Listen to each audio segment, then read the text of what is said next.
गढ़वा के उत्सव गार्डन में शुक्रवार को वित्तीय क्षेत्र में वर्षों से लंबित अनक्लेम्ड एसेट के त्वरित निपटान के लिए आपकी पूंजी आपका अधिकार कार्यक्रम का आयोजन किया गया।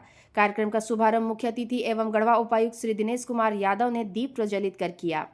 इस मौके पर उपायुक्त ने कहा कि आरबीआई की यह पहल आम लोगों के लिए बेहद कारगर साबित होगी, जिन खाता में पूर्वजों या परिवार के सदस्यों की धनराशि वर्षों से निष्क्रिय पड़ी हैं, अब उनके उत्तराधिकारियों द्वारा उसका लाभ उठाया जा सकेगा। उन्होंने कहा कि जिन बैंक खातों में कई वर्षों से लेन देन बंद हैं, उन्हें अब सक्रिय कर वित्तीय लाभ उठाया जा सकता है। उपायुक्त ने यह भी कहा कि हमारे देश में वित्तीय साक्षरता का स्तर कम है, जबकि आज के समय में यह अत्यंत आवश्यक है। उन्होंने कहा, पैसा केवल नौकरी से नहीं बनता, बल्कि सही निवेश से पैसा और पैसा बनाता है। इसलिए लोग स्वयं जागरूक हों और अपने परिवार व समाज को आर्थिक रूप से सशक्त बनाने में योगदान दें। इस अवसर पर LDM Satyadev Ranjan, DDM NABARD DT Lugun, SBI EO Tigga सहित विभिन्न बैंक प्रतिनिधि उपस्थित रहे। माफी चाहूँगा उसके लिए।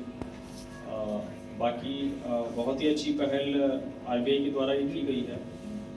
जितने भी डॉर्मेंट अकाउंट्स आपके पड़े हुए हैं, जिसमें आपकी आवश्यकता की पूर्वजों के पैसे पड़े हों जो भी इस्तेमाल में नहीं आ रहे हों, तो उसका आप उपभोग कर सकते हैं। आपको सरकारी तंत्र जितना भी है आपको मदद करेगा, चाहे आरबीआई के हों, चाहे हमारे बैंकर्स हों, सभी आपको इस दिशा में मदद करेंगे। और आप की सहूलियत के लिए जैसा बताया गया कि इन्होंने आइडेंटिफाई भी किया हुआ है कौन कौन से अकाउंट हैं जो कि बहुत दिनों से ट्रांजेक्शन नहीं हुआ है। तो आप सभी से मेरी उम्मीद है कि इसका फ़ायदा उठाएं और बाकी आपके परिजनों को और जो मित्र हैं आपके, उनको भी आप इसके बारे में बताएं।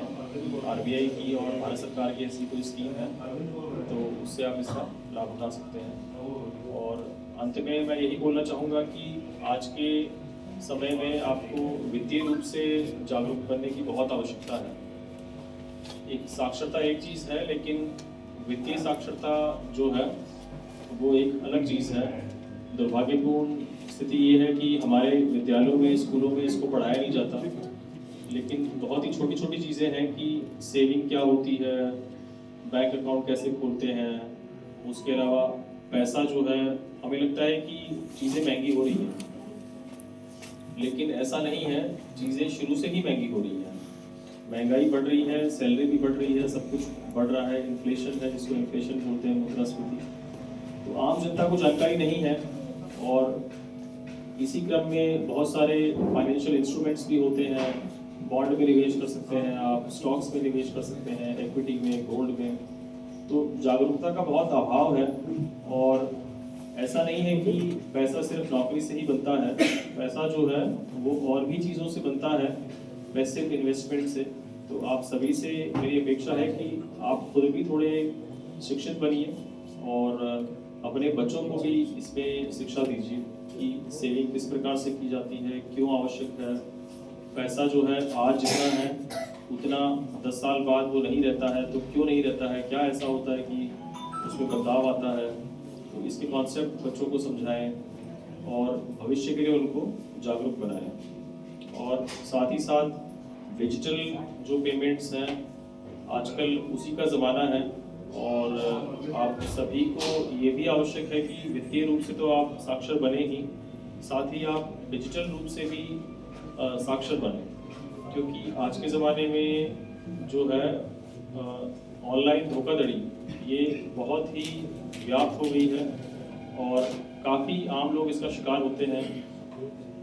आए दिन जो है हमारे पास भी कंप्लेन आते रहते हैं कि सर हमारे खाते से इतने पैसे उड़ा लिए, किसी ने ये कर दिया, वो कर दिया। और साइबर थाना में बहुत सारे आवेदन पड़े रहते हैं। तो मेरा इसमें यही मानना है कि अधिकांश केस जो है, 90% केस जो है वो सिर्फ और सिर्फ आपके क्या बोल सकते हैं, जानकारी के अभाव में आपका फ़ायदा उठाते हैं लोग। बहुत छोटी छोटी चीज़ें हैं कि आपको फ़ोन कॉल पे ओटीपी मांग लेते हैं, आप दे देते हैं और बैंकर्स के रूप में वो अपने आप की पहचान बताते हैं, लेकिन असल में वो बहरूपी होते हैं। तो ये छोटी छोटी चीज़ें जो है वो आम जनता को जानना बहुत आवश्यक है और फाइनेंशियल लिटरेट बनना बहुत ज़रूरी है। तो पुनः एक बार मैं धन्यवाद दूंगा एलडीएम साहब को इस कार्यक्रम को कराने के लिए।